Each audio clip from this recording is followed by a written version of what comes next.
நம்ம நினச்சிக்கிறோம் சிவபக்தி அப்படின்னு சொல்லக்கூடியது நம்ம பிறந்ததுக்கப்புறம் கோவிலுக்கு போகிறதுனால, நிறைய சிவனடியார்கள் கிட்ட சிவனோட அந்த புராணங்களை கேட்கறதுனால, அவரோட மந்திரத்தை தொடர்ந்து சொல்கிறனால நம்மளுக்கு அந்த பக்தி வந்திருக்கு, அல்லது நம்ம அந்த பாரம்பரிய குடும்பத்தில் பிறந்திருக்கோம் அதனால் பக்தி வந்திருக்குன்னு நினச்சிங்கன்னா அது கிடையாது.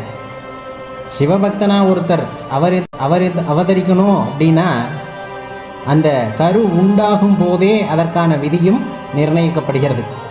எந்த உயிர் அந்த சிவத்தை வணங்க வேண்டும் என்பது அந்த ஜனிக்கையிலே உதித்து விடுகிறது.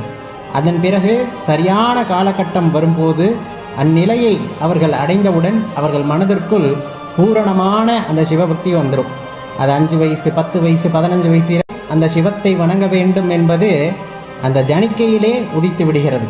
அதன் பிறகு சரியான காலகட்டம் வரும்போது அந்நிலையை அவர்கள் அடைந்தவுடன்